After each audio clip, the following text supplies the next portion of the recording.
तो पिछले वीडियो में आप लोगों को बताया गया था how to form the plural form of O ending nouns.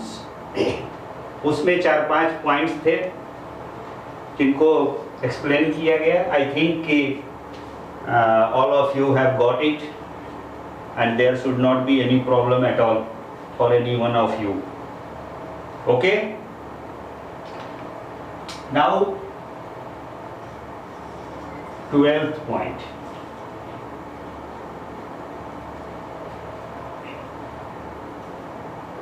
The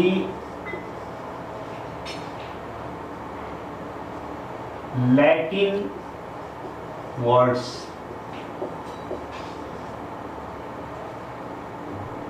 ये लैटिन भाषा का नाम है और अंग्रेजी भाषा के बारे में एक विशेषता ये है कि ये भाषा, इसमें एडेप्टेबिलिटी का गुण बहुत ज़्यादा है।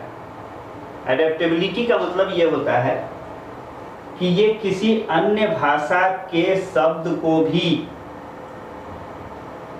अंग्रेजी भाषा में उसको स्वीकार कर लिया जाता है।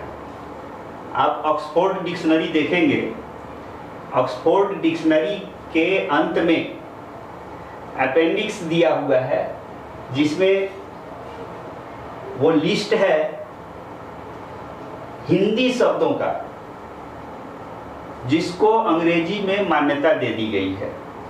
और अंग्रेजी इसीलिए इंटरनेशनल भाषा बन जाती है क्योंकि ये डिफरेंट लैंग्वेजेस में प्रयुक्त होने वाले शब्दों को भी अपने में मिलाकर उसको एक्सेप्ट करके और अंग्रेजी में उसको मान्यता प्रदान कर दिया जाता है। तो लैटिन जो है ये एक भाषा है और इस भाषा के शब्दों का भी अंग्रेजी भाषा में बहुत ज़्यादा प्रयोग होता है। The Latin words ending with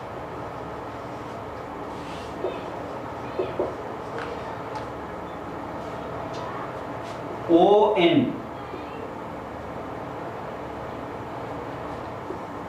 UM US ETC form their plural in the following way.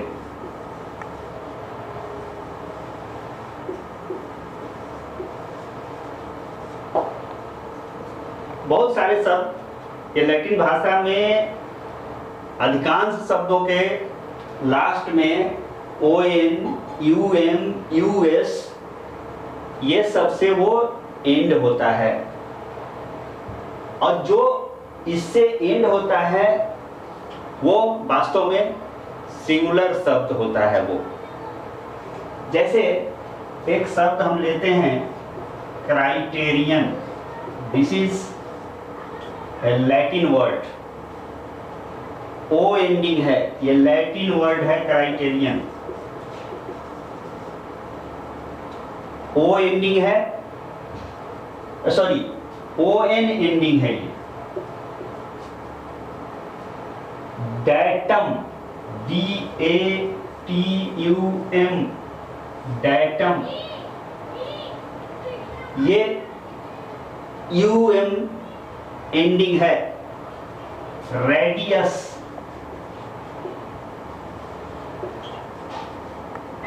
Latin word है, US एंडिंग है।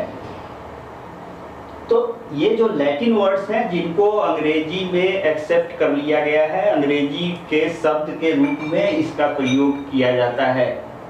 इसमें जब हम प्लूरल फॉर्मेशन करते हैं तो ये ON और UM एंडिंग जो होता है इसका प्लूरल बनाने के लिए ON हो चाहे UM हो, ये कन्वर्ट हो जाता है ए में। देखिए इसको समझिए, क्या होता है, लैटिन वर्ड है, उसमें अधिकांशतः लैटिन वर्ड ON, UM या US से समाप्त होने वाले होंगे, ये नाउन्स हैं एक्चुअली। तो इनका प्लूरल फॉर्मेशन हमको करना है। तो हमने कहा कि अगर किसी लैटिन वर्ड के अंत में ON आया हुआ हो या UM आया हुआ हो, तो ON और UM को हटा दीजिए, उनकी जगह पर A लगा दीजिए, वो प्लूरल हो जाएगा। जैसे क्राइटेरियन का प्लूरल फॉर्म होगा क्राइटेरिया, ये प्लूरल हो गया। क्या किया हमने, ON को हटा दिया, CRITERI तक हम आए, ON को हमने हटा दिया और उसकी जगह पर A प्लेस कर दिया। This is the plural form of criterion. हम ये UM है, डाटा,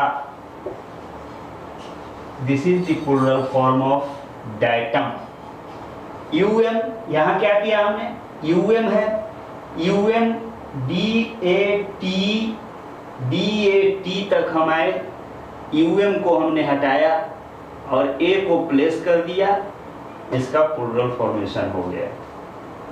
इसमें क्या होता है, US वाले में US को रिप्लेस करते हैं I से। अब इसका प्लूरल क्या होगा, RADII, ready. This will be the plural form of radius. Okay, clear? Thank you. Now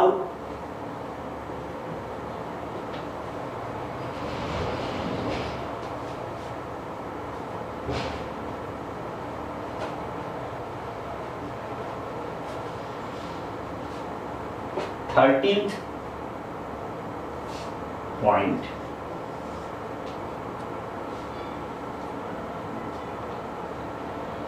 अभी मैंने कहा था कि हिंदी में प्रचलित शब्दों को भी अंग्रेजी में मान्यता मिली हुई है। एक दो एग्जाम्पल के रूप में मैं आपको बता दे रहा हूं।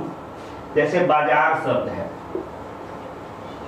ये आप अंग्रेजी में इस शब्द का प्रयोग कर सकते हैं, मार्केट नहीं लिख के आप बाजार लिख सकते हैं। आप मेला नहीं, फेयर नहीं लिख के आप मेला लिख सकते हैं।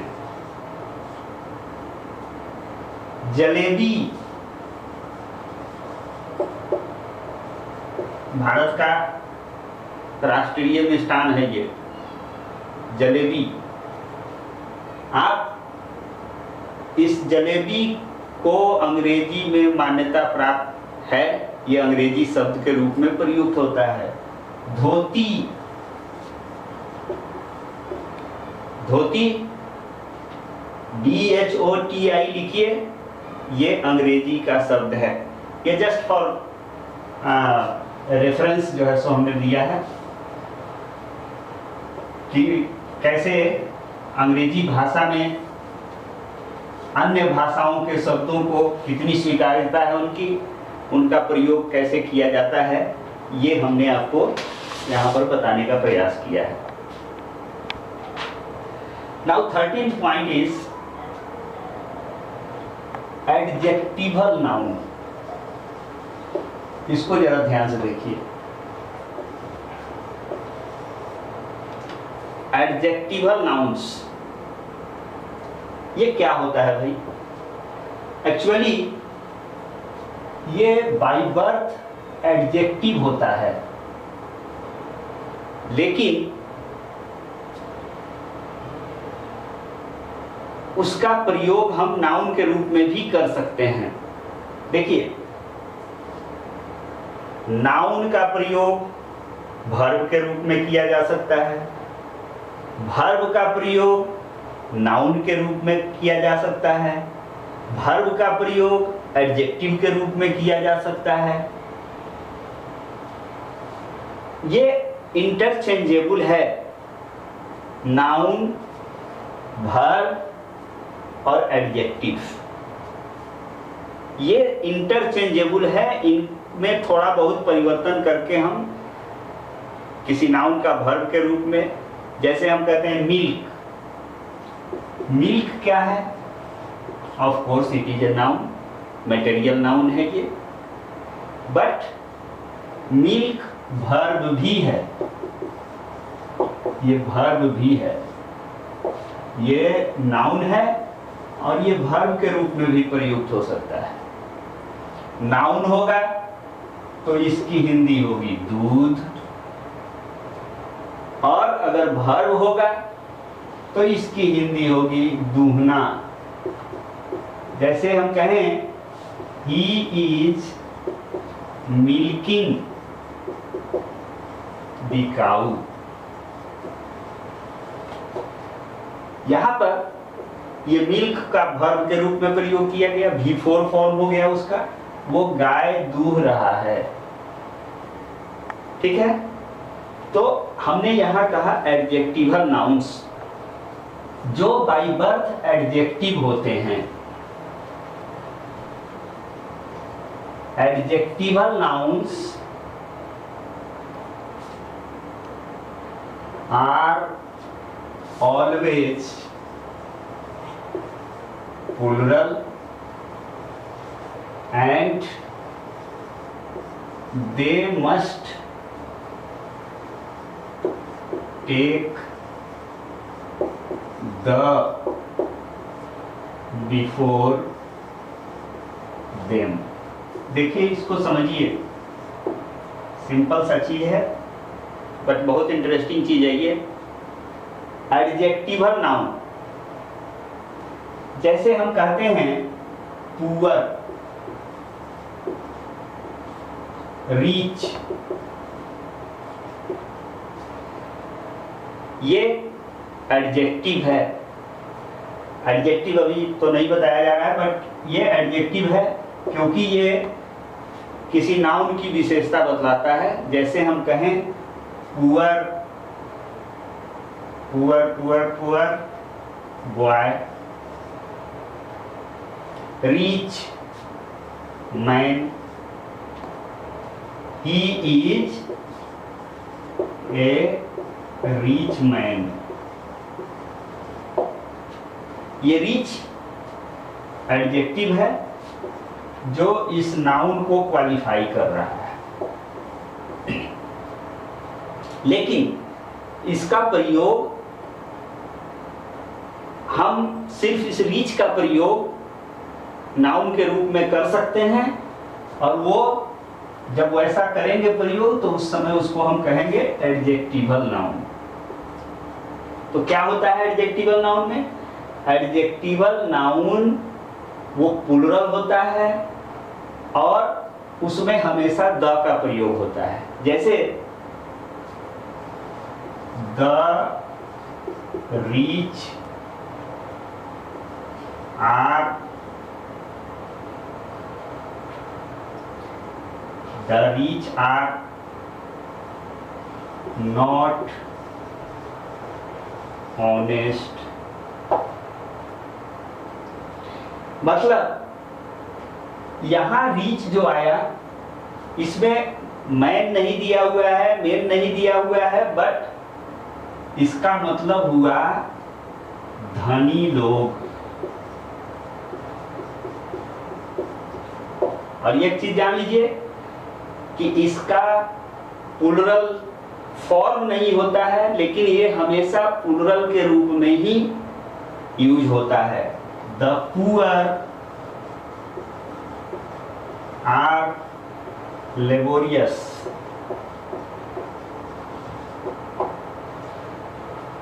अगर ये एडजेक्टिव के रूप में आएगा तो इसके साथ कोई नाउन होगा, पुअर मैन, ये दिया गया रहेगा वो ठीक होगा। बट अगर सिर्फ इसको हम एडजेक्टिवल नाउन के रूप में प्रयोग कर रहे हैं तो हम सिर्फ इसमें द लगा देंगे, यहाँ मैन देने की आवश्यकता नहीं है। ये द पुअर का मतलब होगा गरीब लोग, गरीब आदमी, और ये एडजेक्टिवल नाउन कहलाएगा। और जितना भी एडजेक्टिवल नाउन होगा, एडजेक्टिव को नाउन के रूप में जब प्रयोग किया जा रहा होगा अर्थात वो एडजेक्टिवल नाउन होगा, तो एडजेक्टिवल नाउन हमेशा प्लुरल होता है, उसका प्लुरल फॉर्म करने की आवश्यकता नहीं है। Poors, the poors are rich अगर दिया हुआ है, ये सेंटेंस कहीं पर दिया हुआ है, the poors are laborious, this sentence is incorrect only because here we have used this adjective as a noun, but we have tried to make its plural form which is not permissible।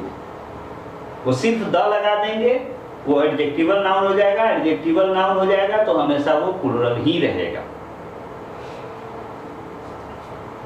Now 14th point,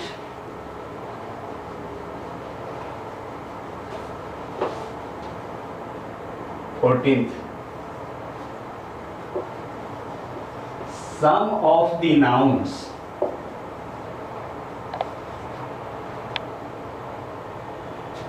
remain always singular in their form as well as their use। कुछ nouns हमेशा singular होते हैं, चाहे उनके form की बात करें चाहे हम उनके यूज की बात करें। वो नाउन है फर्नीचर, वो नाउन है ब्रेड, वो नाउन है इंफॉर्मेशन, वो नाउन है एडवाइस, पोएट्री, लगेज, बैगेज।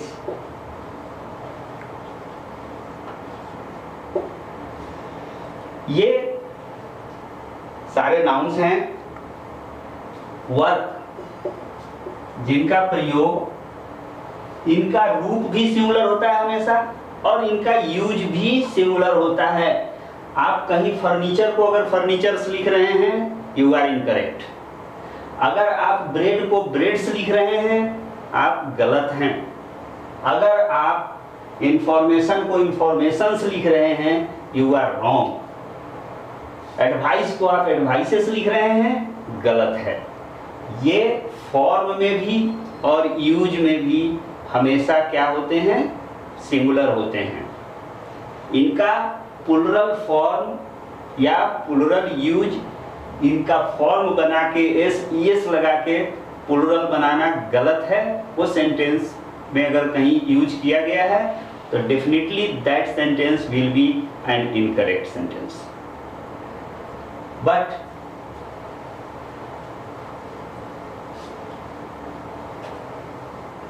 ऐसा है कि हम आम बोलचाल की भाषा में कहते हैं कि हमने आज 5 रोटी खाई है, या मुझे आज 3 काम करना है। तो ये तो गिनती की बात हो गई, इनके प्लुरल होने की बात हो गई। ऐसा देखने में आभास होता है कि भाई इनका प्लुरल यूज होना चाहिए। तो 5 रोटी हम खाते हैं, इस तथ्य से भी इनकार नहीं किया जा सकता है। 5 रोटी हम खा सकते हैं। तो what about giving the expression of 5 bread? 5 रोटी खाने का एक्सप्रेशन हम कैसे करेंगे? तो वो जान लीजिए कि वो 15th point if the aforesaid nouns are to be used to give plural expression,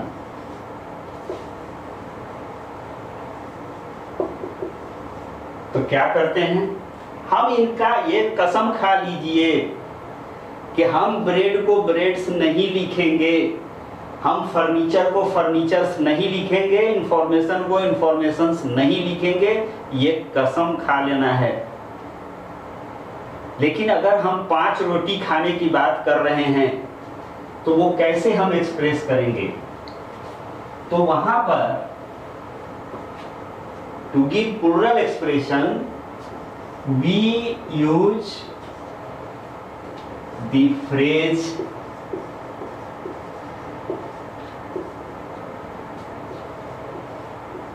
loaves of और pieces of। इसमें से हम या तो loaves of का प्रयोग करते हैं या हम pieces of का प्रयोग करके उसकी प्लूरलिटी को एक्सप्रेस करते हैं। I have eaten 5 loaves of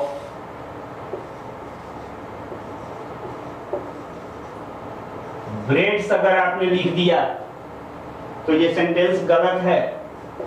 गलती ये हो गई है आपसे कि आपने ब्रेड को ब्रेड्स लिखने का दुस्साहस किया है, जो परमिसिबल नहीं है। क्या कर सकते हैं आप? 5 रोटी खाएंगे अगर तो आप बता सकते हैं, बट फॉर दैट आपको लिखना पड़ेगा I have eaten 5 loaves of bread, और ये तब सही होगा। ब्रेड को ब्रेड्स आप कृपया नहीं करें, ये मेरा रिक्वेस्ट है, मेरी सलाह है।